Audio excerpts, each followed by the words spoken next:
I'm not wicked, but there are some death penalties that, as inhumane as they are, some people of this century need to have a taste of it. Because what they do to their fellow humans is as inhumane. I'm talking rapists, pedophiles, ritualists, and their likes. And yeah, this video is inspired by the recent happenings in Nigeria. You look at a baby putting on diapers and you defile her and still have the effrontery to record it on your phone with your camera. A child that is put in your care, you and your son decide that she's the new toy to play with, and you grape her for years, only for the so-called justice system to promote and encourage that injustice. Irony is not so far from this country. Justice for these children, for every minor that has had to go through such ordeal. And worse off, with the perpetrators going scot-free. Thank God I'm not part of those in charge of making laws. Here is a list of very few death penalties that are now abolished. For obvious reasons, that would be so part of the list of my judgment to these monsters born by men. This list includes death penalties engineered to make their eternal eviction very slow and very agonizing. Number 1. Scaphism, also called the boat. The monster's body becomes both food and habitat for insects, while their mind breaks slowly. Here is how it works. The monster is trapped between two hollowed out boats with only the head, hands, and feet sticking out. They are force-fed milk and honey until vomiting and diarrhea fills the space around them. Then they are smeared with honey and left on a stagnant pond or under the sun. Flies, worms, and maggots breed inside their skin as they are slowly eaten alive. Every stage is designed to prolong life and pain, not to kill instantly. The monster will be fully conscious for days, rotting alive, screaming, and praying for death that refuses to come.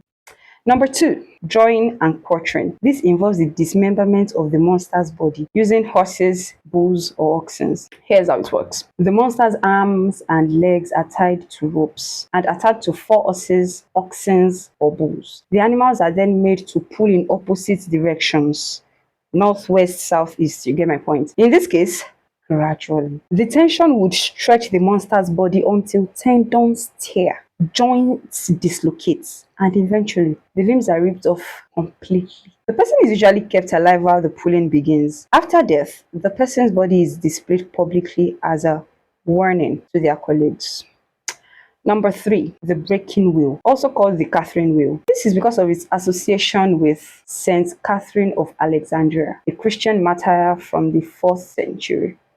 I digress. Here is how it works. The monster is tied to a wheel. Limbs are smashed one by one with an iron bar, then woven around the spokes. They are left in public to die from shock, exposure, dehydration, or infection for days. Number 4, the rat torture. Here's how it works. A metal or wooden cage containing live rats is strapped to the monster's bare stomach or chest. In this case, let's say metal, because even the heat will contribute to their ordeal. Then the open side of the cage is pressed tightly against the monster's body so that the rats have no way out except through the monster's flesh. The torturer then hits the cage with fire, hot coal, or even a torch. In panic, the rats begin digging into the monster's body to escape the heat, tearing through the skin, fat, and muscles. If done slowly, the rats could dig inches deep, sometimes reaching organs. The body remains alive and conscious for most of the ordeal. These are abolished